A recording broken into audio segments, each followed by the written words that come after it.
Yeah. Alrighty, so we are live. We are on. Yay! Yay! Alrighty, so welcome back. Technical difficulties and scheduling problems had us unavailable last week, but we are doing this. We're gonna get back into it. Hi there. This Week in Comics is kind of the tentative name that we're playing around with, but hey everybody, I'm Matt. We round up all the different comic books going on in the Marvel universe each week. We talk about As them and many as we can. everything. And let me introduce you to the rest of the crew real quick. We're gonna snap over to Travis and Kelly. Say hi. Hi guys. Hello. And Devin. Hey there, Devin. Devin? Oh, what's up? There you go. See, so we've been playing around Sure. with a bunch of different softwares, and we're trying out Google Hangouts because Skype was really, really buggy, and like the sound didn't do right last time we did it, and this time, and then the time before that, the sound was way out of sync. So we're trying Google Hangouts, which is the whole new snapping back and forth thing. So bear with us as we try these new things out. But yeah. So, yeah. Does anybody else have anything before we just jump in and get started? No. I'd just like to say that this is literally the first time I've ever tried reading comics. So if I'm like, who's Starscream or anything that might seem obvious to anybody, I don't know. I know nothing. So I'm coming in new. That's to this great. one. That's perfectly fine. We have people of all sorts of different levels because whenever Devin started this, he had only been reading comics for a few months. I've been kind of on and off reading for a long while, and then Travis kind of the same as me. He had his on and off spurts. So yeah. Good deal. Just ready to go, right? Right. As I'll ever be. Hail Hydra. Hail Hydra. Alrighty. So we're going to jump right in. And this week, the first book that we're going to cover is The Unbeatable Squirrel Girl, which, Travis, I believe you read that one, right? Yes, I did. She's unbeatable. What she said. So I've heard. So, this issue started off in the middle of something. So, the previous issue seems to have set it up, and this issue resolves it. I've forgotten her name, the villain, Melissa Morbeck. Okay. I don't really know who she is. So she's set up this whole big scheme where she's planted microchips inside the brains of animals, and she's sending out a signal to control them. And the whole time, Squirrel Girl has been saying it's totally this person, it's totally this person. And then in this issue, it comes back that Melissa's been making it look like Squirrel Girl has been doing all of this. Bum, bum, bum. Because she's the one who talks to animals. No, it's okay. Because she's the one who talks to animals. So it would make sense that Squirrel Girl would be controlling all of these animals and attacking people with them. But, so in the end, everything turns out great. You know, Squirrel Girl proves that she was the one doing it all. And she gets sent to jail. But then there's a little cliffhanger where some strange person comes in to meet her in jail, and that person rips her face off, and it's Ratatosker. Like a mask, or like it's like horrifying looking, rips her face off. Well, she's like got like a fake person suit So- on, and she rips her face off. Got and real it's, dark real fast. So What? Ratatosker is some other villain? Did I get that right? Yes. Ratatosker was originally a Thor villain because Ratatosker is a Norse mythological creature. Okay. That's not a character I know from anything in my previous Super duper experience. minor. Basically annoyed, not battled with, annoyed Thor for a long time. And then now it seems like when I did a little bit of research, Ratatosker is a reoccurring villain for Squirrel Girl. Because Ratatosker is basically half squirrel, half rat with a giant unicorn horn. I see. Half squirrel, half rat, half unicorn. Yeah, And it's also about man-sized. Half man. Man size. So it's a really weird little character when I read up about her, but yeah. So Man's Ratatoskr. Scarlet. It's just fun to say, by the way. If you don't believe me, try it. You'll enjoy it. Yeah. So that's pretty much Squirrel Girl in a nutshell. Cool. I also got to learn who In her a teammates were. I nutshell, didn't know 'cause she had she's a teammates. squirrel. I didn't even realize she had teammates. But she's teamed up with Chipmunk Hunk. Okay. Which is- Oh my god, Yeah. can I see a picture of Chipmunk Hunk? Is Is he in this? that guy? No, wait. That That kid- guy. That is Chipmunk Hunk. Oh. And that is Koi Boy. Koi What on boy, earth is happening Koi here? boy. Is that a theme? like Goldfish Man. Yes. Yes. Is He has water powers. so and he does can that talk just like to happen in this fish. universe? Like Yes. people just have those names? Yes. Oh. They're Oh, I might need superheroes. to read it for that reason. That's Yeah.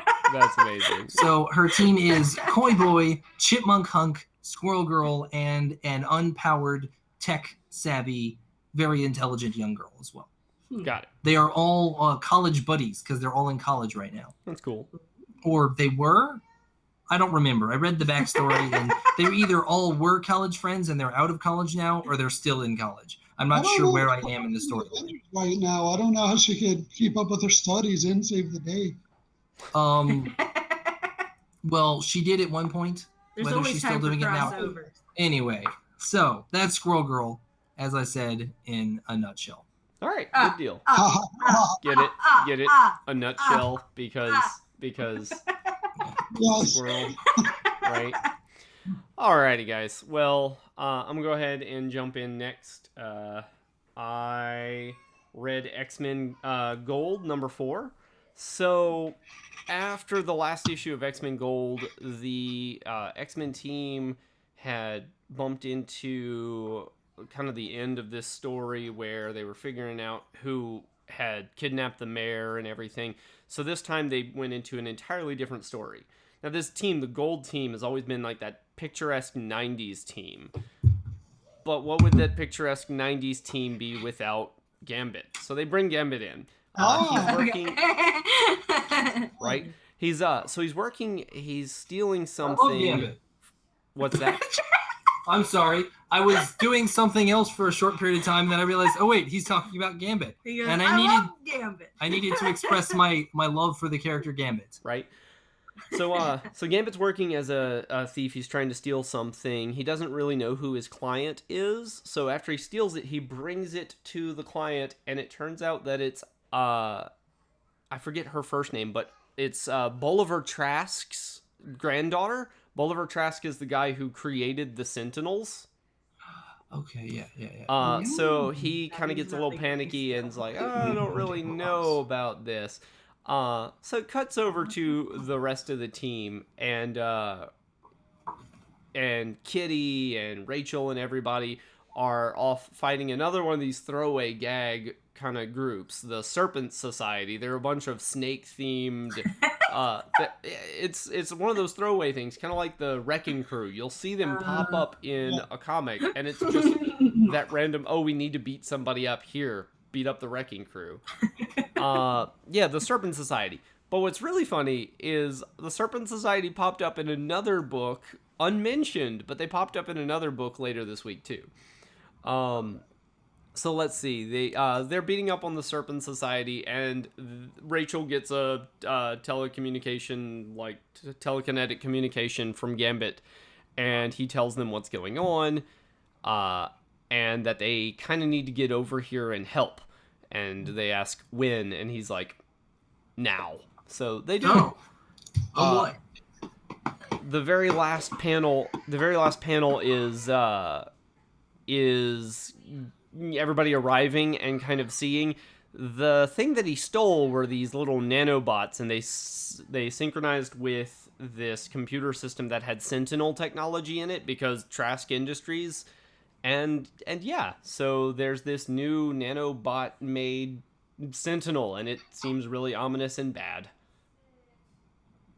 Eerie. Yeah. The next X-Men book was one that I was really, really super excited about because it has a lot of my favorite throwaway characters in it. Ball boy. What? Well, I could slot too. Yeah. So Generation X is kind of the group of new and upcoming X-Men mutant characters and whatnot. The team is going to be led by Jubilee. There's Eye-Boy. There's Nature Girl, Morph. Not the Morph that we all know and love from the 90s, but this new guy. From the first episode in the 90s? Yeah. Not him, but this new guy who kind of just vaguely begins to change his shape to look like someone that he's nearby. And of course, Quentin Quire, who's one of my favorite characters. If y'all don't know Quentin Quire, he's the guy standing up in the background of the cover with the pink hair. So yeah, I was really excited about this. I fell in love with a lot of these characters in the original run of Wolverine and the X-Men. But this issue picks up there's a new kid coming to school. This kid named Nathaniel Carver. And Nathaniel, his code name is going to wind up being Hindsight. He's got this power that if he touches you, he kind of just gets a glimpse of everything you've ever done, kind of like a general overview of who you are and where you've been and all of that. So he bumps into one of the Kuko sisters, one of the Emma Frost clones, and just gets this trippy, like, view of everything that she has done. So after that happens, he's being told where he's supposed to go, and Quentin Quire throws Roxy, the girl in the front of the cover right there, throws her through a wall, and they'd been arguing over something, and then finally Kitty jumps in and shuts him down, because Kitty is she's the kind of principal at the school at this point. She shuts him down. She has a talk with Quentin for throwing Roxy through the wall and all this. Just kind of, I don't know, setting the mood, because this is the first issue. And then at the very end, a bunch of the group is sitting outside. Nathaniel, the new kid, is talking about leaving. He's like, I know I just got here, but this is a little too crazy for me. I'm out. So as they're trying to convince him to stay, Eye-Boy sees, because that's what he does, he sees things. He sees these people approaching and pulling guns out of their jackets, and it's the Purifiers, who are a good old... Spanish Inquisition. Kind of, but the mutant Are they Inquisition. wearing red coats? What's that? You said they were pulling guns out of their coats. Were the coats red? No, like trench coats and just regular coats. Ow! But yeah, so the Purifiers, they're an old enemy of the X-Men. They like blowing shit up and like not liking mutants and things. So they're setting up everything. They introduced you to all the characters, and then they threw this conflict at you, and they're like, "See you next issue." Oh boy! I'll be right back, guys. Y'all keep doing your thing. I'll be right back. Okay. It's a good thing he's not next. Doesn't it come back to me? Kelly, actually, I think. Or wait, Uh-oh. which one of you guys covered Deadpool? That's her. That's See, me! it's her. Oh boy, here we go. That's sadly... Wait, just Deadpool or Deadpool versus Deadpool. Punisher? Deadpool. Wasn't this one huge? It's a huge one! Oh my gosh! It's an oversized. Yeah, and I don't know... I guess it's in the box. Oh, I it's- don't remember how many pages it was. It was like 40 or something. I'll go find it. Do Thank you want it? you. Yeah, I do actually, kind of. So basically, I think this one, it was issue number, like, what was it, 6? 30. Was it? Oh god, that's way different. So either way, when I open this guy up, basically it starts with Hey, hang on. What are you reading, Kelly? talking about Deadpool. Okay, cool. Sorry to So interrupt. basically, because this is issue 30, and I was like, all right, let's go. Why not? Basically, the way it starts is with, God, what even is his name? With this, I'm not sure if he used to work for like the CIA, the FBI, or what it was. Shield. Oh, he was a SHIELD agent. Oh, Lord. See, I got to get used to it. So he used to work for SHIELD. He gave up his... Scott Adsit decides to give up his position at SHIELD, and in an attempt to run away from Deadpool, or at least get him out of his life, has decided to join Nova Corps. Yes, the Nova Corps. Ah, cool. So he's like, get me off of this Earth. Get me into space. I need to get the heck away from Deadpool. Wow. And somehow I'm just gonna, he just gets a surfboard and he's just like in space now. I really don't want to go into detail how he gets that far. I kind of like the mystique of it all, but basically he's hunting around. Basically, he's decided that on Earth that there's absolutely no weapon that has the power to stop his greatest enemy, which was another person that has the exact same power as him, he pretty much said. And I don't remember his name. Madcap. So Madcap is apparently his rival at this point in time. So basically, while he's out in space trying to figure out how the heck to get the best weapon ever, he ends up crashing into Nova Corps, bumping back into Mr. Scott Adkins. Adsit, sorry, Mr. Scott Adsit.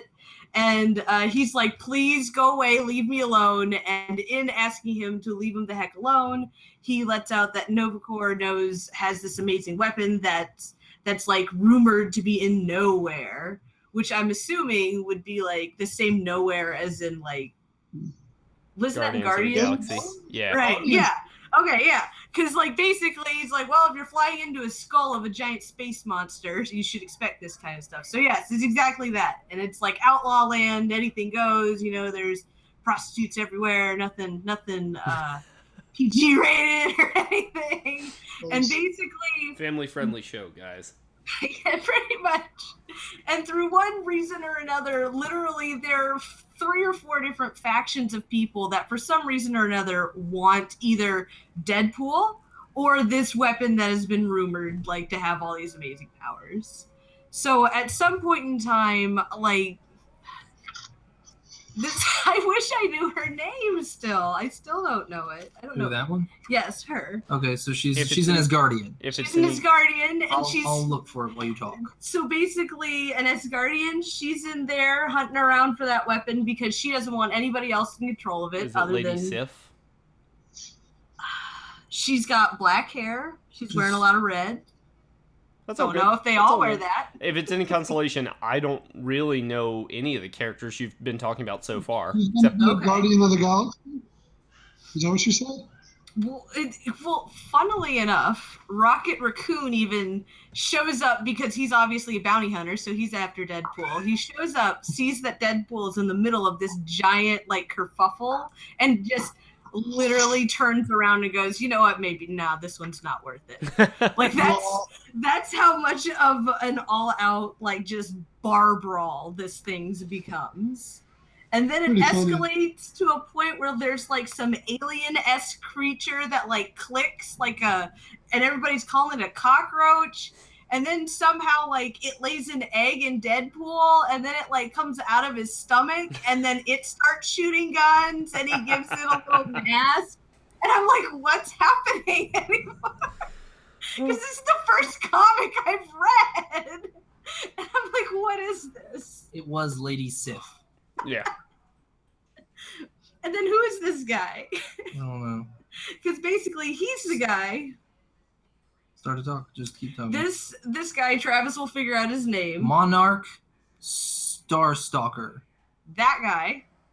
He finds Deadpool after the majority of this fighting is over. Found something good. Oh yeah, he loves telling everybody that he's Santa Claus. So all these people who don't know who he is, he's like, I'm Santa Claus of Earth, and they're like, well, get you Santa Claus. I can't wait for that to be like a great panel. But basically, that guy, he ends up mentioning that the Collector, who is also in the Guardians of the Galaxy, so thank God I watched those movies, basically, he mentions that the Collector, like, knows how to acquire this weapon or something like to that effect. I thought you said he had it. I don't know. Did I say he had it? No, he was looking for it is what I thought. I don't know. Keep going. Just keep going. So either way, basically, the Collector, somehow Deadpool convinces the Collector that he doesn't want Deadpool, that he wants Madcap. And basically the next thing you know, Deadpool, he's been magically teleported by the Collector back to Earth to fight Madcap in an attempt to bait him out for the Collector to grab him. So I don't really know why he's super angry at Madcap, but that's pretty much what it goes into next. Is I guess Deadpool's gonna try to get Madcap to fight him. I guess I have no clue. I don't know.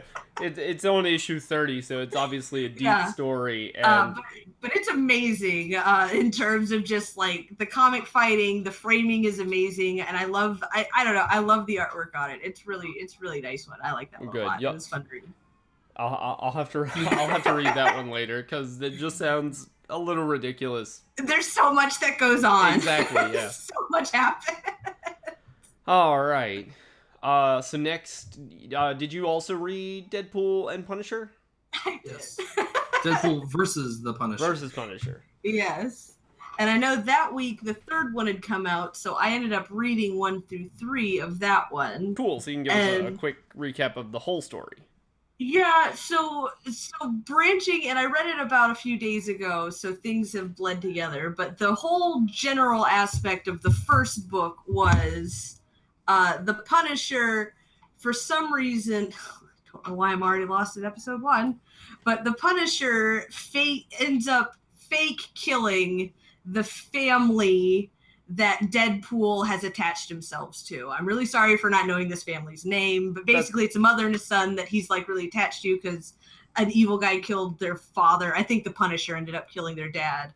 So basically Deadpool has decided that he's going to stick around with the Punisher all the time and be like Deadpool, and Deadpool's like, I'm the one who cares, so I need to be your person to remind you to still care about things. And that's kind of a weird dynamic to begin with, because I always thought Deadpool was kind of the guy who's like, I push that shit down. So it's like kind of interesting. I don't know how well that works out. Basically, the Punisher is true to his name, as I'm told. He speaks in very short sentences, and then he shoots you if you don't tell him what you want, and then he shoots you if you tell him what he wants. So he's doing his Punisher thing. And then basically from what I've really gotten, I haven't gotten like, there's not one overarching big nemesis or enemy going on right now. It's just kind of like every episode, random things jump in that put the mom and this little boy in danger as they're literally trying to escape everywhere. So we're in like America, then one book we're in like Venezuela. Like they're hiding. They're straight up trying to get off the grid, and they just don't know how to, because they always end up in harm's way. But like one of the people that Deadpool and the Punisher fought was the Taskmaster. Like I guess that guy was kind of a big deal. But my favorite one, in a different one, I think it was number 2. He fought the Dawn of the Dead. So basically, he's like the Spanish bandito. That's like, so it's really cute, that kind of stuff. And he was very offended that Deadpool likes to scream like, what does he scream? Chimichangas. Because Deadpool likes to scream chimichangas. So then he started going, well, how do you feel if I do this? And he goes, hot dog! And he starts like screaming like random American junk foods, which was kind of very entertaining to read as well. Very Deadpool. Yes, and the last part of my notes for Deadpool versus Punisher, because I watched them so long, I read it so long ago, I wanted to make sure I still retained enough to be interesting, was every episode, Deadpool, he like wakes up as if he was napping or asleep, and he's like, whoa, I was having the weirdest dream. And then generally the first fight of the book, he's explaining the dream while they're just outright like killing tons of people. So it's very gory. It's definitely very bloody, but it's really funny at the same time. So it's not really cutesy looking, but it's super fun too. Anything Deadpool, I think, is going to be that way. Yeah. Cool. And that's pretty much what I retained from both of my Deadpool readings. All right. Well, good deal. Next, leave the camera on Travis, because Travis, did you read Luke Cage? Yeah. Cool. Yeah. So you ready? tell us about it. This was an issue 1, so this won't take much background. Nope, not really. Outside of the fact that I don't know who. Okay, so Luke Cage got his powers while he was in prison because a doctor did an experiment on him. Yes. I can't remember the doctor's name. We're real bad with names around here, if you haven't noticed. I'm awful with names as I clutch my pearls. Dr. Lenore Mornay. That sounds right. Lenore Mornay. Ooh, Dr. that's Lenore not fair. Mornay. Okay, so Dr. Lenore Mornay talks Okay. about that a little bit, and then he gets a phone call, and he seems real sad. Then the next panel, he's in New Orleans for Dr. Lenore Mornay's funeral. Ah. Apparently, the doctor's wife passed away, and the story goes that he was so depressed he took his own life. Well, Luke Cage doesn't really believe that, but he's sad, he's more in mourning, this, that, another, and he's approached by a woman who I think she gives her name, but I don't think that matters much. So he's approached by her. She was the doctor's assistant. And she says that she doesn't believe he killed himself. It was all a setup. And then he's brought to meet this family who was funding the doctor's research into trying to repeat the Luke Cage experiment. Okay. Then after they leave that family's house, their car is crashed. Someone comes up and runs them off the road, and they kidnap her. And a dude starts to fight him, and he's got this really crazy whip sword. It's a sectioned blade that's on a whip, and this sword can break Luke Cage's skin, which baffles him. The guy is about to kill him until Mitchell Tanner shows up. Mitchell Tanner was the first experiment of the Doctor. Luke Cage was the second. Yeah. Mitchell Tanner seems to be a reoccurring nemesis for Luke Cage because he's got all the same powers, except he has blue skin and he's a psychopath. Blue skin tends to turn you into a psychopath. Yeah. So that guy comes in... What? Oh. So that's... And then he comes up, he saves Luke Cage from being murdered by killing the dudes who were trying to murder him. And then it ends with Luke Cage realizing, what the hell? It's you. I thought you hated me. I thought you were evil. And then Tanner says, it's always good to see you, little brother. And then that's the end. Oh. So in a nutshell, I just like that phrase, apparently. The Doctor didn't kill himself. In essence, the Doctor did not kill himself. Someone can break Luke Cage's skin with a creepy whip sword, and psychopath Mitchell Tanner seems to be his buddy right now. Okay. Or his brother. I watched the entirety of the Luke Cage Netflix series, and it had a lot of similar themes and stuff, so I imagine they're kind of trying to play off of the popularity there. But it seems cool. We started that one, didn't we? No, we started Jessica Jones. That's right. We started Jessica Jones. And Luke Cage was in Jessica Jones. Alrighty, guys. So I'm gonna pull the camera back over to me. There we go. And I'm gonna talk about Royals a little bit. Royals is on number 3. Okay. Devin, did you read number 1? Because I know I loaned it to you. I only read number 1. I didn't read number 2. That's okay. So I had not. What's that? It was pretty sweet. I'll probably keep going with it. Yeah. I'm super excited about this one, and I didn't think I was going to be. I don't particularly care for the art style, very American anime manga type art style. So cool. I love it. I don't know, it's just not my thing. I like very traditional American comic art. let's see. No, yeah, the cover artist is actually the same artist as the interior artist. But I had not read number 1 or number 2 of this. Whenever I read Black Bolt, Devin and Travis, do y'all remember whenever I read Black Bolt? Yeah. And we were talking about how Black Bolt was in this prison, but he wasn't exactly sure how he got there, and the prison was for his brother Maximus, and all sorts of mixed up stuff. Well, whenever I read number 2, I found out it's because Maximus was pretending to be Black Bolt and revealed himself. Maximus was pretending to be Black Bolt and revealed to himself at the very end of number 2 that he was pretending to be Black Bolt and that he was actually on the ship. So the whole story is that the Inhumans royal family set out on this trip with the whole royal family, and they're off in space somewhere. Well, they find out that Maximus is on the ship, and he gives them this big, long backstory about himself.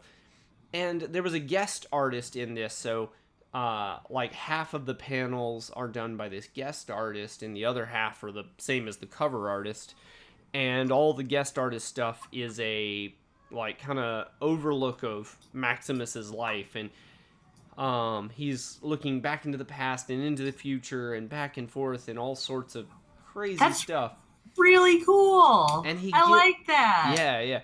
And he gives this he gives us this new insight that we had never really seen whenever Maximus, like way back in the day, like in the 60s, 70s, whenever this all happened, whenever Maximus had originally sort of come out as a bad guy, his Black Bolt had stopped the Kree soldiers that he was allying with by blasting them out of the sky with his voice power thing. And the ship that he had hit had actually killed their parents, because their parents were in a building on the side somewhere. So lots of crazy shenanigans. Talks. What? That's why he never talks. He's depressed. Well, that's not quite why, but okay. But yeah, so the big bulk of this issue was Maximus giving us this backstory of everything that had been going on with him throughout the ages. So that's kind of the ultimate bit of that. Royals has been incredibly good. I am enjoying it, and reading it explained a lot about Black Bolt, which I think comes out not next week, but the week after with number 2. So I'll definitely pick that up and kind of keep going from there. Yeah. That sounds cool. Yeah. Royals myself because it's in space and I like it. Yeah. Whoever you are, Devin, I will definitely loan you number 2 and number 3 so you can pick those up and read them, because I'm excited about it. Yeah, I mean, can they go on the app? Oh yeah. I'll put them on the app so that way everybody has access to read it. It's all good. So moving right along, Secret Empire 2 came out last week. And, oh yes, it did. Ooh. Yeah, Devin, you said you did read it? I did. I read part of it. The art style in this one was really hard to get through. Yeah, it's like kind of foggy and like, gritty. Yeah. It was. I'll grab my copy of it so I can maybe show my I camera. liked it. It made it feel like more intense and dramatic. I mean, and kind of like in the post-apocalyptic. Yeah, I definitely get what you're saying with that. Like this is page 3 or so, where like everything's shadowy and like just real gritty looking. So just kind of, I don't know, not quite what I'm used to, because I like that traditional American art style. But Devin, you want to kind of cover what happened in this one? Oh, if I remember, it was really long. It was. All these main series books are going to be pretty long. So, if you want, I can kind of talk about it too. Dude, I read it like literally a week or so ago. Like it came out like last Wednesday. I don't really. Where did it start? It started after it started in New York, where all the people are like they're struggling to survive, and our kind of Defenders crew, we've got Iron Fist, Luke Cage, and Jessica Jones are all scrounging for resources and things. Yeah, they're still, like in the Black Zone or whatever, right? Yeah, exactly. So then they realize, like, oh, we're not going to make it if we don't have any organization, but there's only one person here that could probably organize this and get away with it, but we don't really want to take his help. And the Kingpin shows up. Which, I like, like Kingpin. the Kingpin is great. He's a really great organizer. He's a really good leader. But he's also kind of like a bad guy. He's kind of like Hitler. So then we after Is it Wilson Fisk, by the way? Yes, Wilson Fisk, the Kingpin. Cool. I've been reading so many Spider-Man comics where the Kingpin of crime is not Wilson Fisk that I have to make sure. Yeah. I guess whenever I say the Kingpin, I usually mean Wilson Fisk. Okay. So after that, they went back to the bunker where kind of all the resistance outside the bubble, where all of them were working. Led by Black Widow. Yeah, Black Widow's team. By the way, I'm gonna pull her spin-off series. It looks like it's gonna be good. What, Uprising? It might just be a one shot. The one, I think it comes out next week or so. Okay, cool. But That's fun.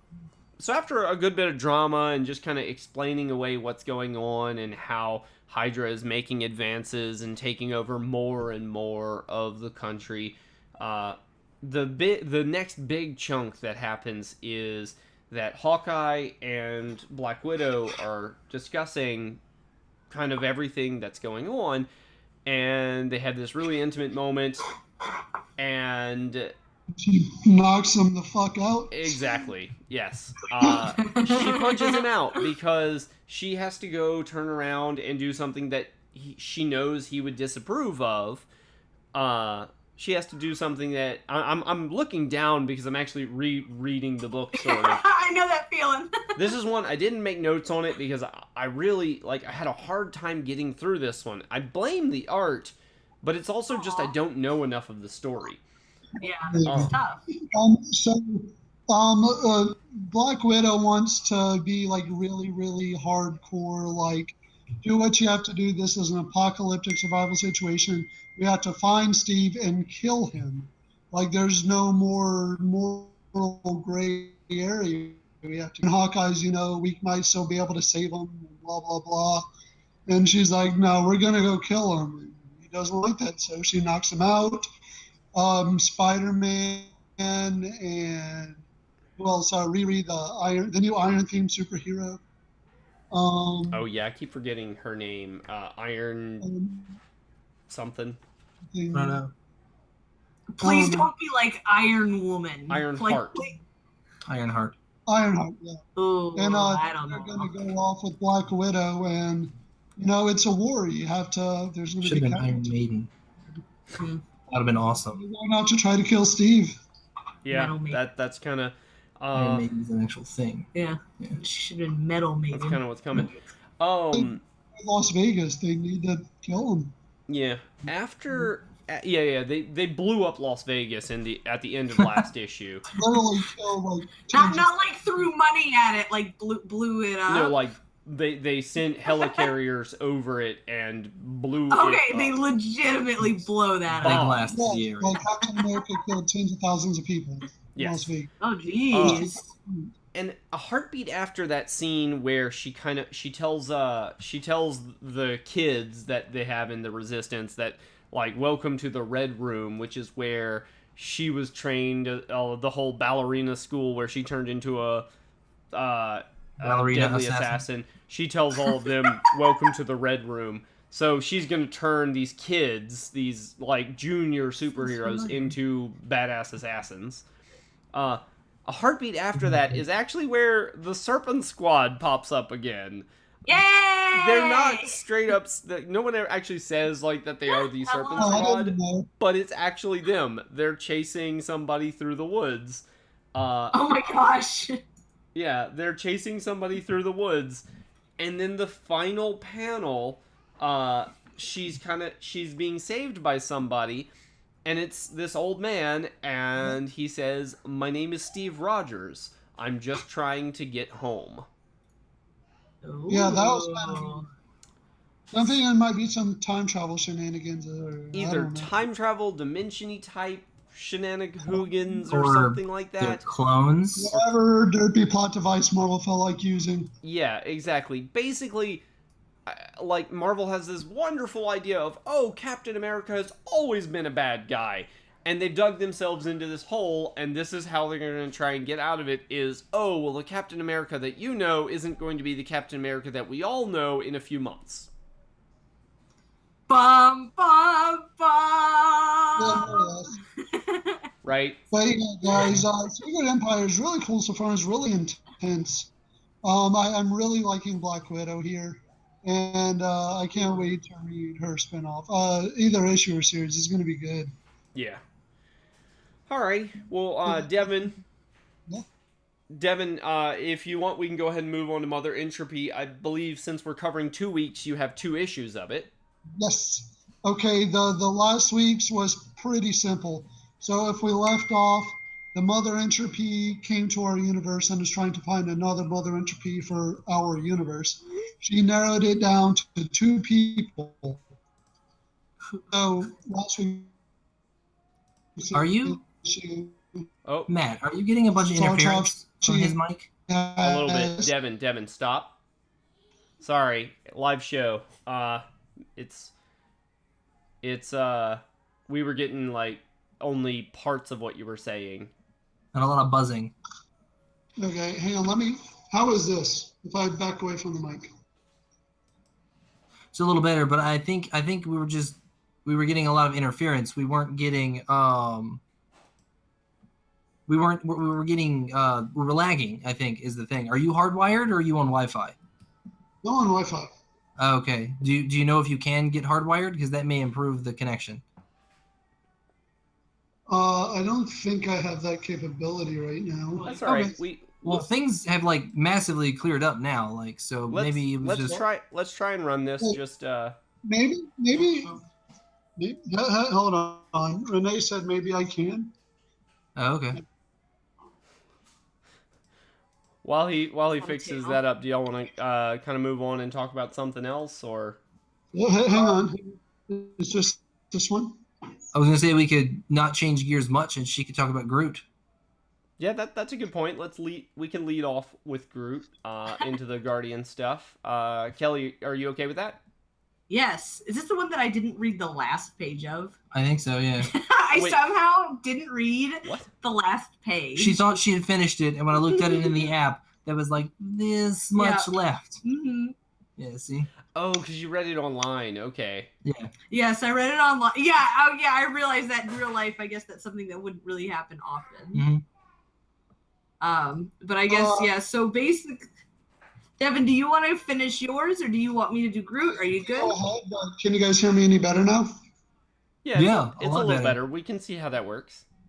Okay, cool. Good. Go ahead, Kelly. All right. So basically, this starts off with basically so far. I'm assuming that this is going to focus on Groot and why Groot is what Groot is. I'm not sure. I don't know. I've heard short stories about, like, Groot's people and all of his background and stuff, but nothing obviously because this is a issue 1. But basically, it starts with Groot, like, driving the starship. What's the name of their ship? Does it have a name? Do you know? I don't know it. But basically, he's driving around, and then basically they end up stumbling upon. They're not quite sure what it is. It's depicted. They think it's like a black hole. They think it's like a wormhole, but it's not really that. They can't really tell. Like, whenever they try to figure out what it is, they can't really see anything or at all. And basically, what ends up happening is Groot, because he's baby Groot. He decides that he's just we'll just do this ship right into it. It's fine. It's cool. Let's just get right in there. So the whole ship goes through. Everything gets completely like decimated, like knocked upside down. They're like the ship is like in serious disrepair. And then basically through an accident of them's, I can't really tell if Groot like accidentally launches himself or if they accidentally launch him. But basically Groot gets like accidentally ejected out of the ship. Okay. And they find out after he's been ejected. Accidentally. Well, so there is a lot going on because the ship's like they can't steer it, like the electrics are going wrong. Sure, it's an accident. We'll stick with that one for now. But so right after he's accidentally ejected, before they realize that he's missing, they somehow figure out that this is a different universe. This is not their universe, and they need to get back through whatever this like portal thingy is to get the heck out of there. And when we're saying we're talking about just the Guardians. The Guardians, yes, okay. The rest of the Guardians. So Rocket Raccoon, and that's the only one whose name I know. Star-Lord, Drax, and Gamora. Yes. So all of them, they're all there. They're all cool. They're chilling out. It's fine. Nobody's gone yet. And then basically, when they realize that they've gone back through the portal, they managed to get back out of there. They realize that they accidentally left Groot in this weird other universe, whatever it is. And really, all it shows after that is Groot kind of is like given a vision by this godly being. I don't think he's even named. I can double check real quick. Yeah, because he's not even named. He crash lands. His little escape pod lands on a planet, and there's this weird electrical goopy stuff that kind of forms together, and like he lands, and all he says obviously is "I am Groot." So then this globby stuff starts to say "I am Groot," and then Groot's like "I am Groot," and it keeps saying "I am Groot." And then eventually this weird blobby stuff ends up forming into the shapes of the Guardians of the Guardians. So like all of his friends that like just shot him out of the spaceship, well, now they've all been formed. And the weirdest thing is like their speech bubbles, instead of them being normal and white, they're like this dark navy blue. So I'm assuming that's going to be the only way I'm going to be able to tell the difference between these people. Whether to see what universe we're in or not. And then basically from that, this is the last page. So that's the last page. Okay. So basically he's brought to Terminal. Where's Terminal? Is that a place that anybody has heard of before? It sounds kind of familiar, but I'm probably just making that up. It's probably not actually familiar to me. But basically, that's how it ends. Is he's dragged across this planet away from these goopy things by I don't know his name either. I don't know. Okay. That's the whole idea of the project. Is we will learn things from each other. I'm definitely learning. Like as I did like with the Punisher and Deadpool, I actually managed to take notes, and that will be how I keep all of these different storylines in order. Oh yeah, I do bullet pointed notes so that I don't forget important little things. Mm-hmm. But like I don't want to, I can sit here and like read a page and like, oh, he's saying this, and I don't really want to have to do that, Every now and then I like doing a direct quote. Yeah, but if there's a cute quote to show exactly, but I think that this one it's really different. Yeah, I have no idea what sort of alien being or whatever god this is, but it looks kind of cool for this goopy stuff to be going on. Yep. It's fun to quote Groot. It's fun to quote Groot. You're right. It is fun to quote Groot. Alrighty. So, Devin, you mind if we pop back over to you and cover the other Guardians titles? Yes. Can you guys hear me okay? Yeah, I can hear you great. Good. Okay, so last week, Mother Entropy is trying to find a new Mother Entropy for our universe. They had the she narrowed it down to 2 people, she said, but she wanted one more test to find out who would be our new Mother Entropy for this universe. So she objected the Guardians and Pip into like another like dream environment, like a virtual reality. This time, it's just like a giant free-for-all bar fight inside of like an actual like Star Wars type cantina, and just everybody's like, "Oh, it's the Guardians, get them!" So everybody's just a free-for-all bar fight.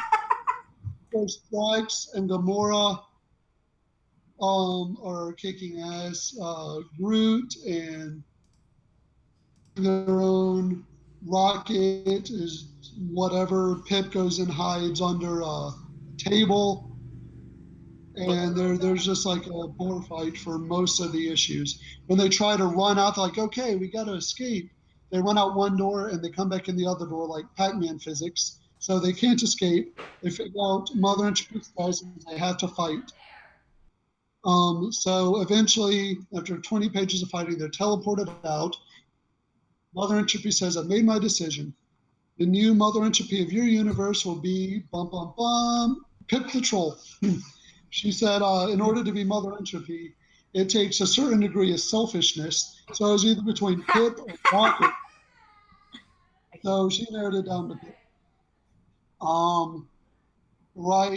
So Pip starts to grow this green, like mossy fungus all over him, and is transferred into basically Mother Entropy with troll ears. And then the mossy grass stuff like lurches away from him, like it's going to envelop the Guardians. They open the airlock and eject him from the ship. I'm gonna step away. I'll be right back, but I'm listening. Okay, so they eject Pip from the ship before he can affect everyone else. So Pip is just hurling through space. They realize that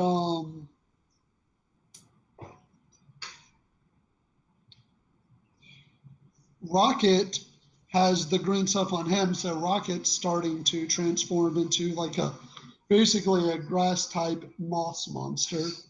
Okay. So they're like, oh no, we have to get rid of him, so they dump him on some other planet. Groot is heartbroken, but they have to because otherwise the infection is going to keep spreading. Oh. They land on like the nearest planet because they need help. Okay.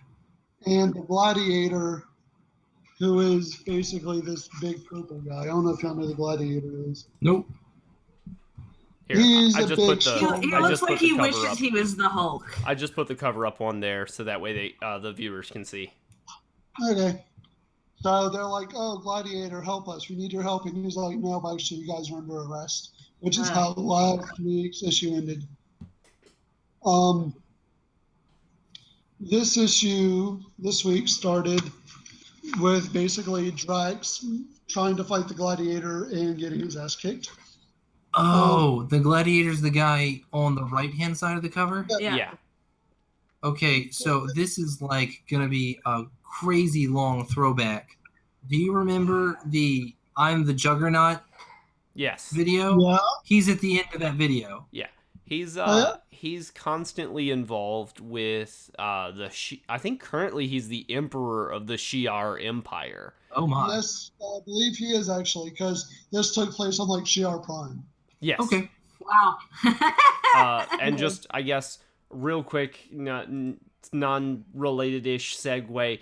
The Shi'ar Empire is one of the cosmic entities out there. It's kind of like if you've heard about the Kree or Xandar and the Nova Corps and all that kind of stuff. They're just one more power that's out there. For some reason, they're always tied into the X-Men, which is why I know a good deal about them. But yeah, that's beside the point. But back to you, Devin. Sorry. Oh, that's fine. So this issue starts with Gladiator knocking Drax out, basically just one-shots him. All of a sudden, Pip in his green Mother Entropy form shows up there, and they realize that another reason that Pip was selected as a Mother Entropy is because when you're assimilated, the Entropy Collective, like, they kind of gain your powers. So now Mother Entropy can teleport. Also, so that they didn't have to steal a member of the Guardians of the Galaxy. Yeah, I know, right? But yeah, Kelly, in case you missed it, Mother Entropy is basically the Borg. They go from like reality to reality, universe to universe, literally just assimilating everybody. Now they made our way to our universe, and they needed a mother entropy to start the assimilation process to bring everyone in our universe into the fold. And resistance is futile. Yeah. So the Guardians are in a glass cage. The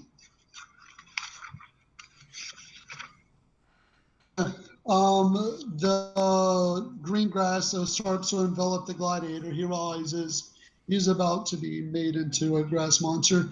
So, like, his last act as a self-aware being is to break the cage, to let the Guardians escape. I'm sorry, I got it wrong. When they're fleeing off the planet, that's when Rocket realizes that he's starting to turn into a green monster. So Groot has a missing fit.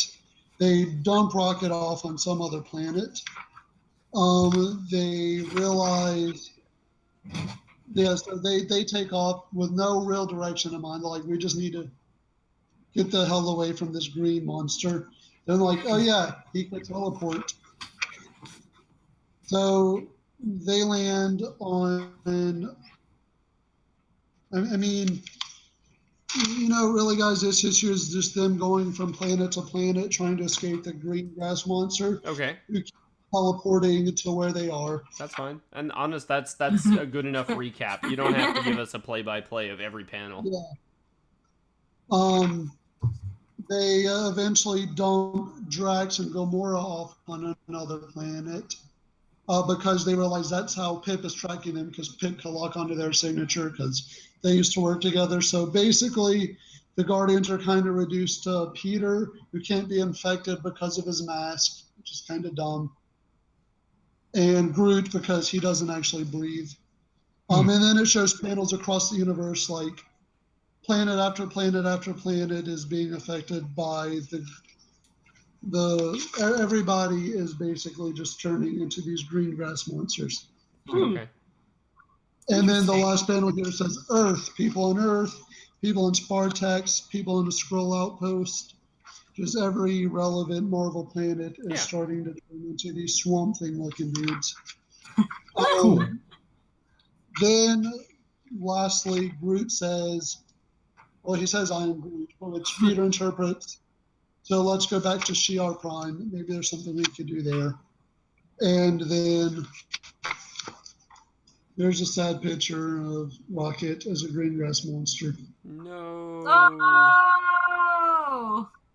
And Groot wants to go back there. I mean, that's basically all that's going on, is the universe is slowly being assimilated. Okay. Everybody but Peter because he has a gas mask, and Groot because he doesn't breathe. So let me ask you, I guess. The bad guy can teleport across the universe wherever they go to run from him. Let me ask you, I guess. You had mentioned during the first couple issues that you were reading of this, you had mentioned that this was like the thing you were looking forward to each week. Are you still excited about it? Last week's was fun. This week, not as much. Kind of a downturn. Yes, actually. I mean, I did kind of, like when Rocket showed his hands and that he was turning green. That was kind of sad. And Groot is still hilarious because Rocket's the only one who can understand Groot. So he's trying to convey his plan to Peter, and Peter's like, dude, I don't understand you. I mean, it was kind of funny. Yeah.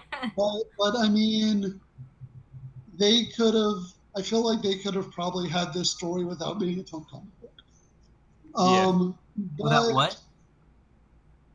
Its own book. They could have fit it in as like the end of another book. Happened. Basically, they're planet hopping, Pip's following them, and the universe is turning green. So, I mean, it's kind of ominous. Like, Earth is even infected now. So we got to see. So this is, it feels like sort of like Marvel Zombies, except it's Marvel Moss. Yeah. Okay. So I guess another thing about it, it's going to be kind of hard to see how Peter saves the universe. Because, I mean, basically right now, it's actually pretty dire. It is a giant scale galactic emergency.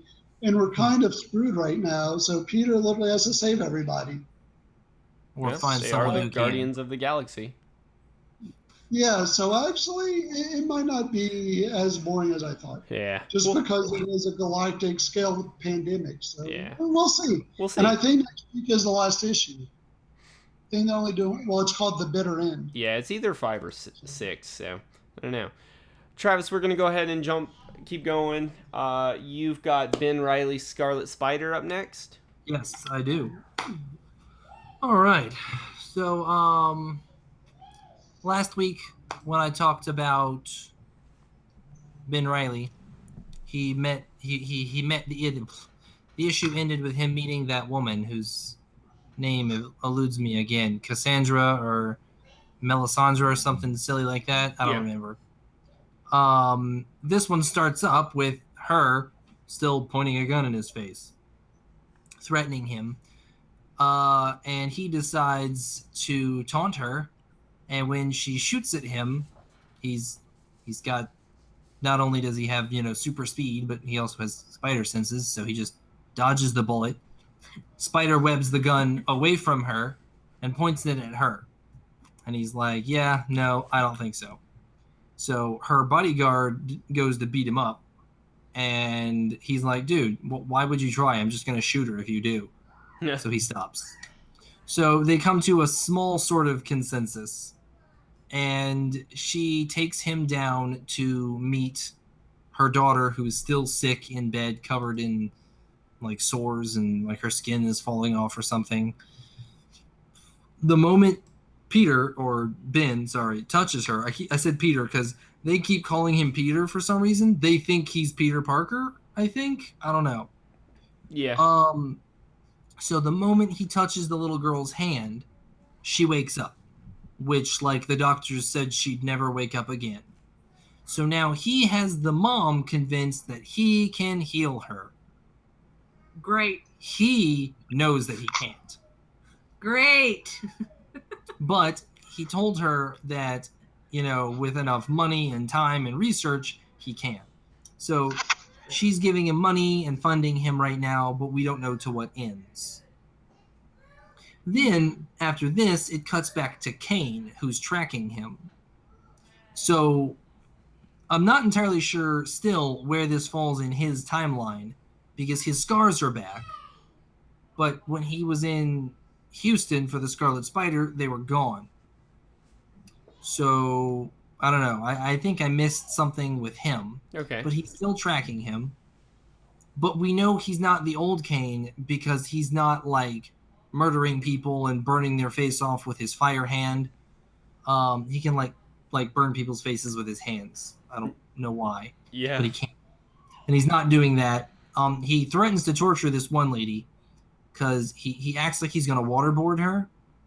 He's got a rag and a bucket that's steaming. So he says, like, I was going to pour boiling water on you because, like, I think that might change it up a bit. So at first you're like, oh, maybe this is the old Kane. And then when she finally talks, he pours out a big chunk of dry ice from the bucket and says, ha, I was joking. Wow. So he wasn't actually planning on torturing her. He was just scaring her into thinking that. So then he finds out where to find out where Ben is through her by threatening to torture her. He goes there and he's assaulted by dudes in body armor and machine guns, and he's trying to get out. And from there it cuts from him, goes back to Las Vegas with Ben, and Ben has gotten so focused around this woman, June, the old lady who he said was close enough to May, and he's calling her his aunt. But she doesn't seem stable either, because she won't leave this one slot machine, and anytime people come near her, she bites them. Oh. Hey man, when it's lucky. Step back. I guess, but she's out of money, and she won't leave. So basically, Ben has it set up that she now has as much coins as she wants. The casino will just keep giving her money to keep putting in this one slot machine. Because, the owner of the casino is like, he says he can save my daughter. So that's where that ends. So Ben is lying to the lady. Kane is tracking him down and is currently under assault, and June is still crazy. Kitty's on Okay. Kitty. Good Hey, deal. bye. This is Kitty, by the way. So not a whole lot of action on Ben's side, but we got that weird view of Kane. Yeah. Okay. All right, you want to jump over to Venom? Sure. So this Sure. this was another big one, wasn't it? Yes, Venom Is was... this the Venom verse? No, this is just This Venom is Venom? 150. Venomverse starts on the 7th, I think. So 2 weeks. Okay, sweet. So, it's an oversized issue. You can see there on the cover it says that. But strangely enough, I have no idea what's going on because there are 3 separate stories. None of them seem to relate, and they all have different art styles. Okay. They're all focused on Venom, and they're all Eddie Brock. Yeah. So I'm going to jump through here real quick just to reorient myself which one was which. Okay, yeah. So in the first one, he talks about when Venom left him. And he talks about when Venom left him and how he wanted to kill himself and how now that Venom is back, he wants nothing more than to be together forever. He seriously talks about Venom as if Venom is like his lover. And Venom talks about him the same way. Because, you know, they are one being. They Venom was inside. What? Nothing. It's a family-friendly cast. Yeah, so they've basically merged and they are really, really one being. They no longer refer to themselves as me or I. It's always we and us. So, so Venom is back, and Venom is trying to give Eddie what he wants. Eddie wants to be a hero. Oh. But Venom doesn't really understand how to do that. So when he goes to try and stop some robbers, some burglars, Venom murders the shit out of them, just tears them apart. And this makes Eddie very sad because he's like, no, heroes don't kill people. I mean, that was a simple B&E. Like, we could have tied them up and let the cops come pick them up. Sorry. It's okay. And that is... For our viewers, we had a guest join us. I'm sorry, Travis, I didn't mean to interrupt you. That's okay. So then after that, he gets attacked by the Scorpion, and the Scorpion, they get in a fight. The Scorpion has tech that can disrupt Venom, the symbiote, because he used to have the symbiote, and now it's gone because it didn't like him. You know, it likes Eddie Brock. And then he runs away, and that's the end of that one. Okay. And then the second one follows, it looks like Agent Venom, which I believe is supposed to also be Eddie Brock, right? Or is that Flash Thompson? Oh. Not Flash. Thompson. Something Thompson. Is it Flash? I think it is. Okay, yeah. But I think that Agent is still Eddie. I could be wrong. I don't know Venom very well. Because they don't say his name throughout the whole thing. But I'm pretty sure that Thompson is Agent. I don't know. It doesn't really matter. So it's him, and he's got some other symbiote with him. Apparently, it's his offspring, but they never name it. I don't know. Because she's there for a very short period of time. Eugene Thompson. Until...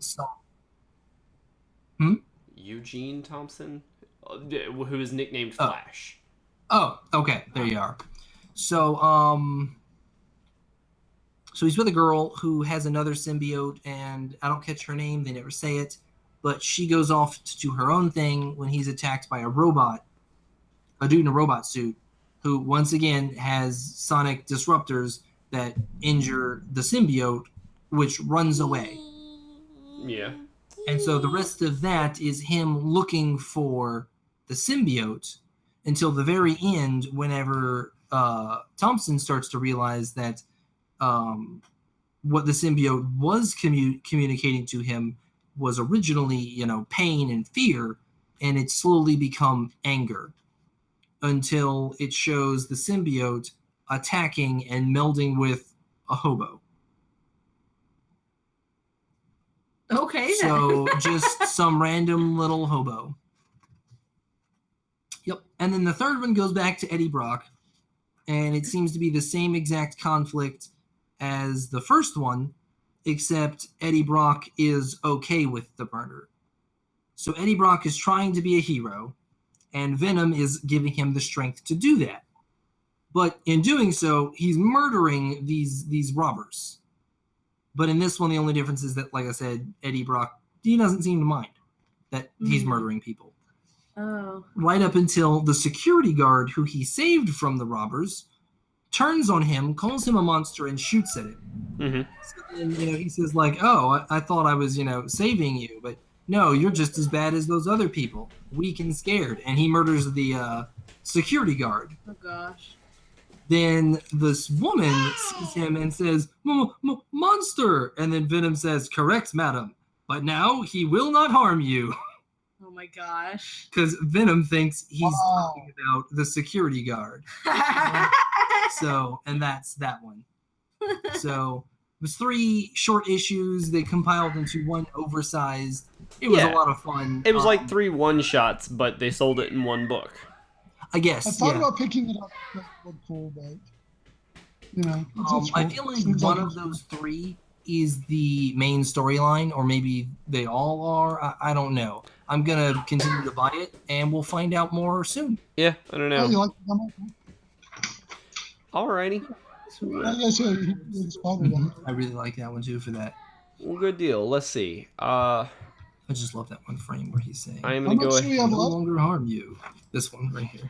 Yes. Hey, Matt, What's that? how much do we have left?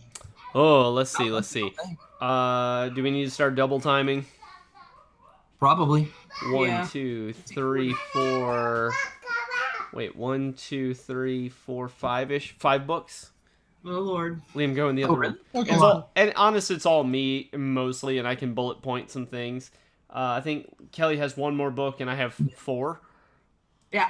All right. Well, like I said, I'm going to bullet point. I'm going to get through this stuff real quick. I'll bullet point mine. What? She has 2 more books. Do I? She hasn't done Gwenpool or Strange. Oh, I didn't remember to I'm include okay Gwenpool. to not do Strange Go in because the other I'm room. not up to date on it. Okay. Can I just do like a big... Sure. Let's do Gwenpool from last week, and then next week she'll just update us on Doctor Strange. That'd Because be she's cool, actually. not ready for that one. Okay. Real quick, let me just go ahead and get through these 2 then. Okay. So in X-Men Blue, we pick up once again from last week where... Can y'all hear him screaming? Yeah, Yes. it's fine. I'm Yes. sorry. It's kind of cute. Okay. So we pick up last week. They kind of ended a mission whenever they were talking to Bastion. No. And this time they're searching for something. Cerebro is picking up something strange. Hang on, I can't do this.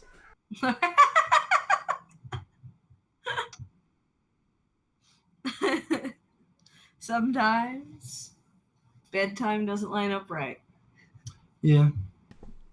You guys. Okay. You guys So they are, were you should- Cerebro was picking up something strange. They were tracking, and whenever they land, they're somewhere up north, all snowy, all that kind of stuff, and they find Wendigo like laying out, strewn out, all beat up and defeated, dead, something like that. And they stumble upon the sheriff, who says that they shot this thing up, but they saw that it was healing, so they need to be careful and stay away from it. But it wasn't the real threat because something else was out there. Well, as you can see from the cover, they stumble into what they think is probably Wolverine. What they think is probably Wolverine, but it's actually this guy Jimmy Hudson, who is Wolverine's son from another dimension. Way to go, Jimmy. Liam, stop. I can't see your screen, so I can't see the covers. I don't know if I'm supposed to see your screen. I set that up where Travis could see his screen. What? Am I supposed to be able to see Matthew's screen? No. No, I can't Not see the it. layout he has.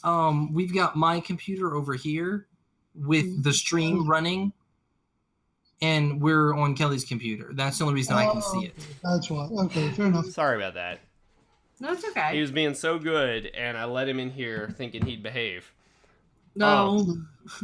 So, I'm sorry, I don't even remember where I was. Oh, yeah. So they bump into this guy, Jimmy Hudson, who is supposedly Wolverine's son from another dimension or something like that. And they explain that a ways back in All New X-Men, they had traveled to this other dimension while Cyclops wasn't with them, so Cyclops is really confused about this as well. And now they are trying to... Let's see, now they're trying to figure out, like, what he was scared about, because Jimmy was, like, freaking out, worried about something. Mm-hmm. And then it finally ends with this group saying that they're here to pick up Jimmy, and they call themselves the New Marauders. It's a couple of characters that let's see. I'll open it up and look at it because I can't remember which characters it was, but it's a couple of characters you would recognize and a couple that are more obscure. But I've never heard of the group because they're from another dimension that I didn't read about. But so they're just trying to bring it back to the right dimension. Yeah, exactly. So Quicksilver is in there. There's somebody called Mach 2, somebody called the Guardian, big wings and stuff, and then somebody called Armor. I've heard of Armor, but she... You talked about him, her? Her. Oh, no. Yeah, but she's a mutant with she's a Magneto, mutant right? with different coat powers. I don't really know. Oh, okay. I don't know. I don't know either. But that's kind of where that one left off. It was real quick and to the point, but that was that one. Whereas this one was this one. Which one? Jean Grey. Sorry, I flipped the cover on the stream. So we can't see it. What? I can't see it. Oh, okay. And I have a 25-second delay. Okay, so Jean Grey, in this one, issue number 2 here, at the end of issue number 1, she was panicking because the Phoenix was trying to talk to her, and the Phoenix is this big, almighty, powerful, crazy, cosmic entity that is known for killing the adult Jean Grey. So this Jean Grey really, really doesn't want to be possessed by it. Let's see. So it starts out, she's seeking help. She's talking to Beast and Kitty, all of the people at the school, and who else is there? Captain Marvel is there, who I'm pretty sure in like the whole Secret Empire story, Captain Marvel is stuck outside the planet. So yeah. I don't know. Is that the one in the red shirt and cape? Yeah. Captain Marvel? No. The on the cover, that's Rachel Grey. She's another Jean Grey clone type thing. Okay.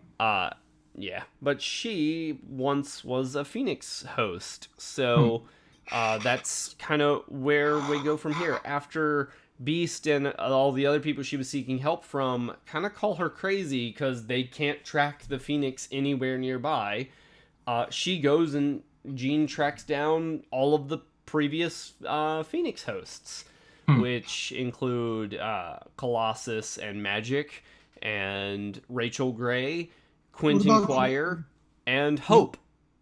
What's that? Oh, I said, what about Quentin, right? As you said, Quentin. Yes, Quentin was in there, and he's, once again, one of my favorite characters, and he makes this book really funny. So, after she tracks them all down with Cerebro, she realizes that Hope is in trouble, runs over to go save Hope, catches her at just the right moment to save her from getting shot or something like that. And then this huge army of these kind of Mad Max-ish warriors run out of this bunker that they're standing on, and all of the Phoenix hosts kind of converge. So we're getting this idea that this group might be the team that we see of supporting characters in this Jean Grey novel. So during the fight, Quentin decides instead of them answering questions, it might just be easier if Jean was able to see into their minds and just get the answers for herself. So he shoots her with one of his psychic guns, which it doesn't actually, like, do any damage. It just puts her in a coma that she can psychically jump into their minds and see the answers. It doesn't hurt. It's just a coma. Exactly, Fine. right? Yeah, it does 0 Fine. damage. Yeah, it Her doesn't defense is too do high. doesn't do damage. It just puts them into a coma, and Jean can see into their minds. So Great. the rest of the book is her bouncing from person to person, and Quentin constantly just shooting her with this psychic gun. I really like that. It's great. I love it, and I love Quentin because that's just it's just great. And at the end, she kind of got an idea. Okay, so basically, I'm screwed. The Phoenix is gonna mess up my brain, and there's nothing I can do about it. And she decides she's gonna go see one last Phoenix host who wasn't there, and that's when she says she's gonna go and see Namor. Namor also had the Phoenix at one point in time. Really? Yes. Didn't know that. Cool. Yeah, that was in the whole Avengers versus X-Men saga. Yeah. Interesting. Okay, that's that on that one. Like I said, we're just going to keep running through these. Kelly, were you... I heard y'all discussing what you were and weren't going to cover. Were you going to cover Doctor Strange and the Sorcerer Supreme? I'm going to... I read the most recent one, but I'd rather read all of them and then just kind of do an overcap. And Okay. then next week I'll just catch us up to it. Yeah. Okay, so are we skipping But- that? Yes, Yeah. but she wanted to talk about the unbelievable Gwenpool. Okay, I do not have a cover for it, but you can go ahead and talk about it. But I do! Yay! I don't know how well it looks on an iPad, but enjoy that. Basically, the cover. I don't know how well that ended up looking, but basically, it's Gwenpool hanging out, shooting her gun. There's Hawkeye. Is that her name? Mm-hmm. Kate Bishop. So there's Gwenpool, Hawkeye, and it shows Ghost Rider on the front of this one, which is a little something I didn't really think would happen very often, but sure, it happened. And basically, so because I'm coming in on, what was this, the 15th issue, there's this lovely little recap where she speech bubbles everything that's happened. And basically, so just to kind of summarize, I went through a magic portal in a bathtub, and now it's all palm trees and avocados. But there's no time to soak up the sun. I'm here on a mission to get my ghostly buddy Cecil his physical form back. Too bad we got in the middle of a Ghost Rider Hawkeye dwarf battle. And Cecil got sucked into a mystic crystal. And then kind of got kidnapped by Ghost Rider. Upside, having a ton of fun, having girl time with the real Hawkeye. So, and that's just kind of how I just dove in. Yeah. That's pretty much the extent of my knowledge. That's the extent of all of our knowledge at this point. Yeah. I know, right? So it introduces, at least this issue, it actually starts with an old story that's actually being told of just like ancient Norse times, I guess, showing how people's souls can be stuck into crystals. Because basically there were two warring factions, and then like the side that was losing, their leader died. And the leader of the winning side just like, let's just share it all for everybody. It's cool. It's whatever. And they're like, no, but we were winning. Why would we give everything up and divide it up 50-50? Well, this guy, he was possessed by the dead losing leader. His soul got put into a gem and then put into this other leader. And so like it's displayed that it's been used before in the past, I guess. And this is, I'm assuming, dwarven magic, even though dwarves don't really have I don't know. There's dwarves there. Anyway, so then it jump cuts to, I'm assuming that it's this archaeologist that told them this story. And I'm just noticing that Thor's hammer, Mjolnir, is back there. That is It's kinda hilarious. Just hanging out, yeah. So anyways, basically after they hear about that, now I'm assuming that kind of explains Cecil's predicament, and somehow this is something that's happened before. I don't know how he got there. But basically they hear tell from a dwarf that knew that Ghost Rider had stolen Cecil's crystal. So basically they there's a lot of fourth wall breaking still. Gwenpool goes, "Oh, thank God for that establishing shot earlier, so I know where Ghost Rider's car is parked." So they just go to Ghost Rider's car because the dwarves tell him that Cecil is locked in there. And then meanwhile, Hawkeye, she's blindfolded because Gwenpool doesn't want Hawkeye to know Ghost Rider's real identity, so she can't do anything as a marksman, really. They get Cecil. He's re-abducted again by some dwarfs in a pickup truck. Like, I don't know what's happening anymore. It's another Deadpool. It's just, yeah. So they end up because it's Ghost Rider, they end up in a big car chase. They're shooting dwarves. There's fire coming out of a hot rod. There's all kinds of craziness happening. And then finally, they all end up crash landing into a dock where some dwarves are doing some, I'm going to say, looks like some magically kind of stuff. They've got a guy tied to a table and someone's holding a knife. Like, I don't know what kind of ritual they're about to do. But basically, it's a bunch of dwarves working on this dock. And when they realize that with Gwenpool, Knight Rider, and Hawkeye all coming in on them, they're like, well, we got to do something dramatic. And it shows this giant box, and they warn, they're like, oh, don't let this thing out. It's a mindless killer. And they're like, well, they're going to kill us anyway, so maybe that'll kill them. And it's this giant, like 3-story tall looking, maybe from a dwarf's point of view, I don't know. But it's like a giant gnarly puppy dog that has like really creepy teeth. I don't know, man. It's a giant monster. It's a killing machine. And basically Cecil gets the bright idea of put my crystal in, yes. like give the monster the crystal. So in a way, that's eventually what happens. Gwenpool, she's like, no, for a minute, but then eventually he's all like, well, I'm already dead. It's not like I can get worse than stuck in a crystal. Okay. And she's like, yeah, okay, I guess. So she shoves the crystal right between its eyes, and then Cecil immediately takes control of this killer thing, and basically he just picks up a dwarf and says something. He says, go back to Nidavellir. Yeah. I don't know. Probably the I guess realm that's of where dwarves. I came from. I'm not sure. Nidavellir. And then basically it scares the dwarfs away, so the dwarfs are gone, and then I forgot how this one really wrapped itself up. Oh, that's right. So it goes to so after the fighting is over and everything's resolved, Cecil, now that he's in this weird monster body, he sees like this abandoned hot dog laying on the ground, and he picks it up and he eats it, and he's like, I literally haven't eaten in like years, like centuries, like that's how long he's been dead.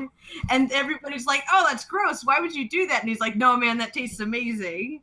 And then, you know, he's leaning over the dock drinking water, and he's like, there's so much water, I'm going to drink it all. And they're like, no, stop, please. Aww. And then the last page, it's actually a jump cut, because I guess to her, through that time travel portal thing, she's in a different universe than her normal one.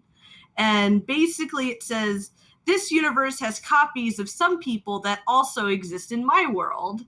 And it shows her approaching this front door, and she's blushing when a guy answers it. And at first, when I first saw it, I'm like, oh, is it a guy that she liked or something?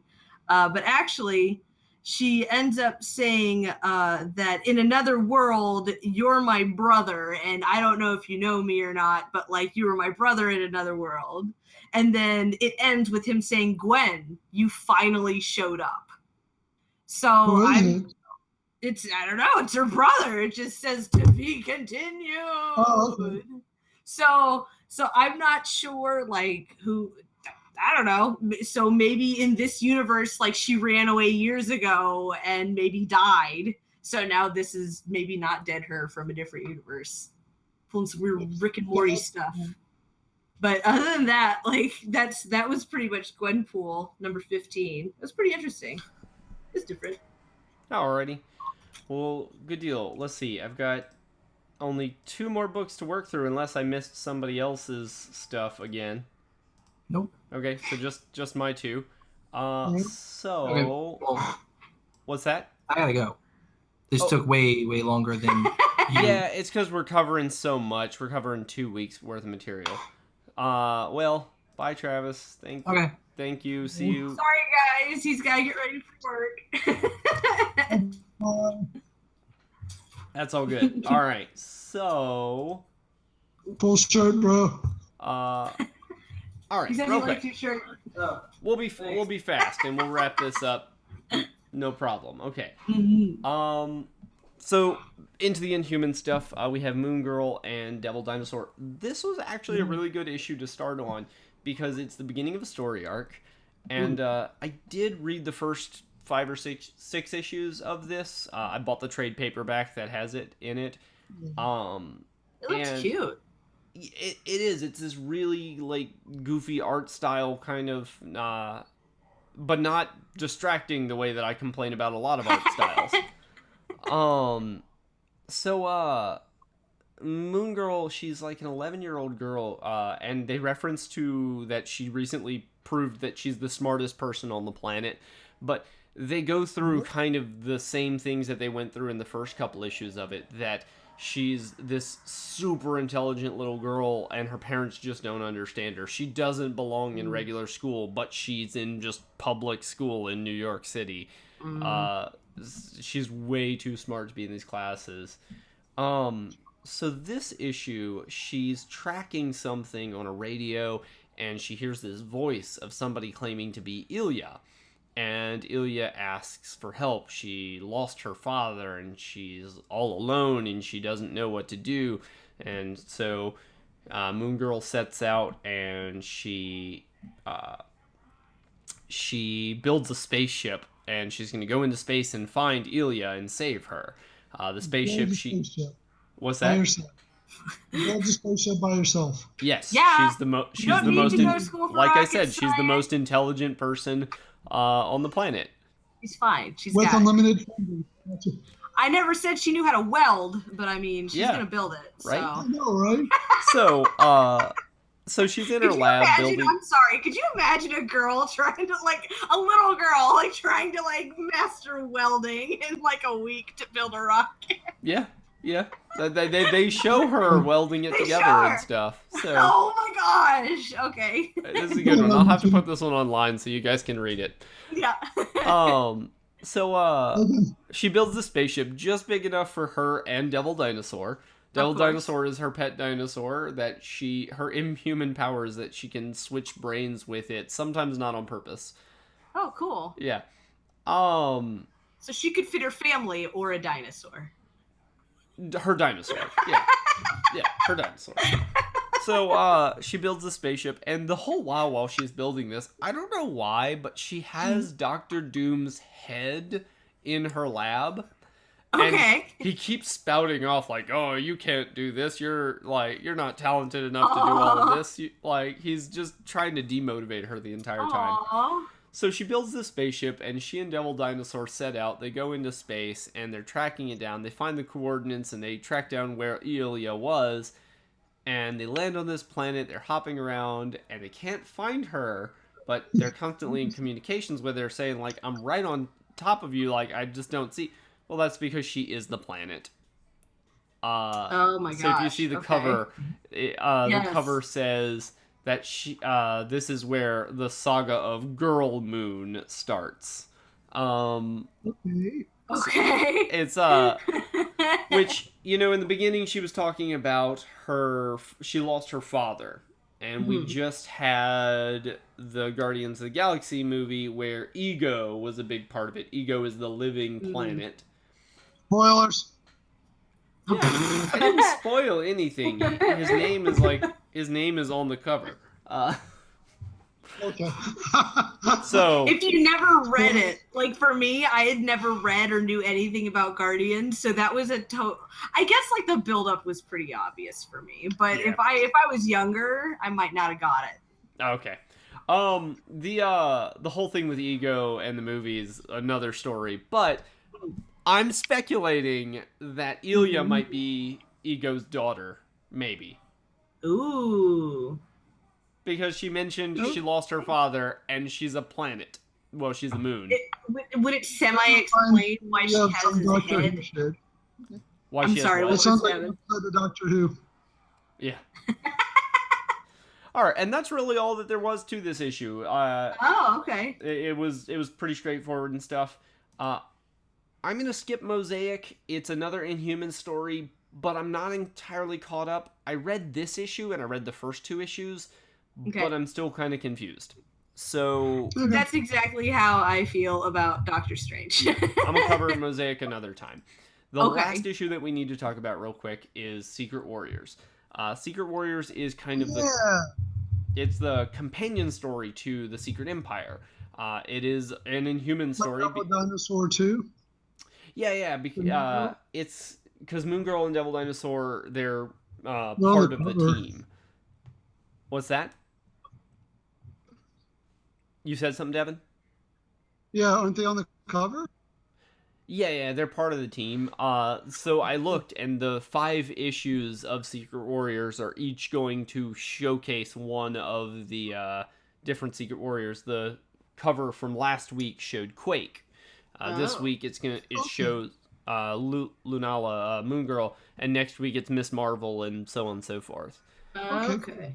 So this issue, it's starts out one of the other heroes that I didn't mention, I think on the 4th cover, is Inferno. He's one of the newer Inhumans, and it starts out with like a little flashback of him with some of his other Inhuman friends before the outbreak of the Secret Empire thing where Hydra took over, and a bunch of SHIELD ships land, but then a bunch of Hydra people get out and they see that it's trouble, so they're kind of staying wary and they're about to run away. Then it flashes back into the present, and the team, so the Secret Warriors, we have Quake, Moon Girl, Miss Marvel, Inferno, and Karnak. Karnak is Black Bolt's cousin.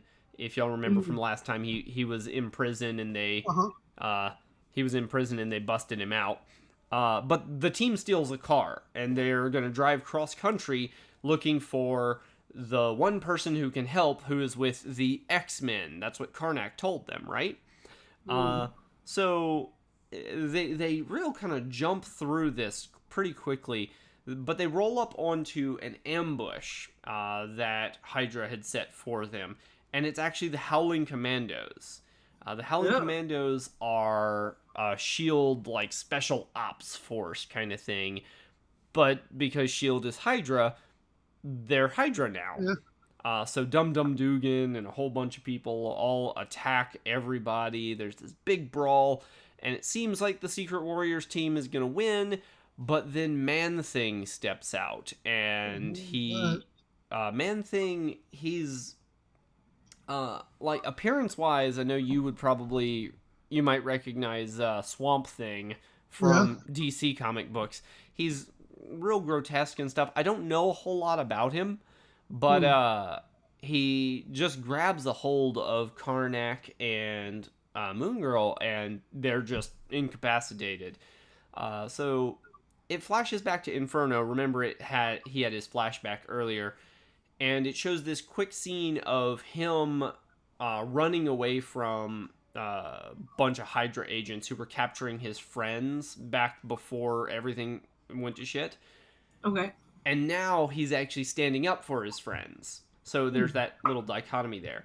How they finally wind up beating Man-Thing, it's funny. So Karnak is telling Inferno, no, go for the car. Like, and it makes it seem like he's saying, no, run, save yourself. So Karnak slips away in the midst of all this, and he comes back and he hits Man-Thing with the car. And he explains to Inferno, like, I wasn't telling you go for the car to get away. I was telling you go for the car and hit him with the car. So that was the joke there. But Inferno kind of overdid it, so he's exhausted, beat up, and worn out. They drive all the way across the country, like, they say, through Indiana and Utah and, like, just every state in between. And they finally arrive at kind of where they should be. It's really funny because Moon Girl, the 11-year-old, is driving the car. Once again, the crazy things that this 11-year-old can do. She can build a spaceship. I gotta say, she built a ship. Can't argue with her. And so they finally arrive at where they're supposed to be, and you see this character standing in front of their car, and their car comes to like a screeching halt, right? And then the very last panel, it pans over, and it's a bunch of X-Men characters that you may or may not recognize, but it's Strong Guy. He's a very 90s-esque character. I know I keep saying that, but it's just X-Men. Strong Guy is like stood in front of the car, and he's like put his hand out and stopped the car. And it's the X-Men. They found the X-Men. So next issue, we'll probably figure out who we needed from the X-Men to save everything. Okay. That's cool. Yeah, Archangel is there. I know that's somebody you guys would recognize. What? He said nope. Nah, whatever. So, yeah, and that was Secret Warriors #2. It was goofy fun. It's a team-up thing, so they're trying to focus on stuff, but spreading themselves out at the same time. Yeah. Okay, so Kelly. Yes. Can you hear me? Yes. Okay, so out of everything we talked about this week, if you had to pick one to go out and read that one of us covered, which one would it be? Oh man, I think it's just because as much as I love Deadpool and Gwenpool and all that, I really took to, because I'd never read anything Guardians before, so I would end up reading more Guardians, just because I know that's a topic that I'm really interested in. Plus, I like planet hopping like that. I think that's really fun, and I can tell they're probably going to do a lot of it. But Deadpool does a lot of it too, apparently now. So who knows? It's your pick, Matt. I can kind of agree with that. I like the cosmic stuff. Whenever I tried to start reading comic books again in like 2012 or so, I bought a bunch of books in like the Annihilation series. It was a big, huge event. And there was a lot of... That was actually kind of where Star-Lord kind of won a lot of fame, and it was right before the Guardians of the Galaxy kind of kicked back into stuff. It was old for the time. It was actually from like 2007 or something. But, so yeah, I like a lot of the cosmic stuff. I'm looking through the list again, trying to see... I don't know. Maybe... I did say Squirrel. I love the naming conventions for people in Squirrel Girl, but I don't know if that would be enough of a reason for me to start reading an entire series. Right. Yeah, Squirrel Girl. I actually own the physical copy because Travis couldn't get it at his comic book shop, and I just put it on the app so that he could read it later. Yes. So I might read that, but I don't know. It seems a little silly, but... Yeah, and I guess that's what got me in it, was the silliness of Deadpool. So I'm totally... I will embrace anything random like that. So I think we're all interested in reading Mother Entropy. And I asked you the question in the middle, Devin, about if you were still interested after issue 4. But... And you seem like you're still interested. You're not going to let one kind of off issue... set you down, but I think that's the one that we're all interested in reading. Yeah, we're good. For me, I think I'm going to go with Jean Grey again, actually. Oh, good. It was either that or Deadpool, because Deadpool in space kind of ties over into the area I'm covering anyway. Yeah, I thought that was cool. And it sounded like a whole lot to go on in just one comic book. Well, because that was one of those fat ones, too. Oh, it was that makes sense. Fat one. Never mind. I think I'm just going to go with Jean Grey then. I still need to go. I still need to read issue 1, but issue 2 sounded pretty good too. And also, Matthew really loves this Quentin Quire person. So if he's in it, I need to actually read something with Quentin in it so I can see what all the fuss is about. I'll give you a couple good issues with. Couple of good issues with Quentin in it. Alrighty, guys. I'd love to chat more, but we have run way longer than we thought we would. What time did we start? What? I think we started at 7:40. Yeah, so 6:40 our time, Devin. Really? Oh God, yeah. We got to get better. Yeah. Well, this week we were covering 2 weeks, so There's that. We're covering Yeah, two. you're right. This is two. I will come in prepared more next time, though. Yeah, we'll work on Bullet like getting it points. down to bullet points and that kind of thing. My original idea was maybe cover each book just 1 minute per book. We each got to get a little stopwatch on our phones and hold ourselves to it. Something like that, yeah. Yeah. So we'll get better about that, and as we get better about that, if we cut down the amount of time that we're synopsising books, then we can have more fun conversations about everything going on. Definitely. Yeah. Sounds good. Alrighty, guys. All right, Well, I'm gonna call it there. All right. And we will see everyone next week. Definitely. Good night. Bye. Bye.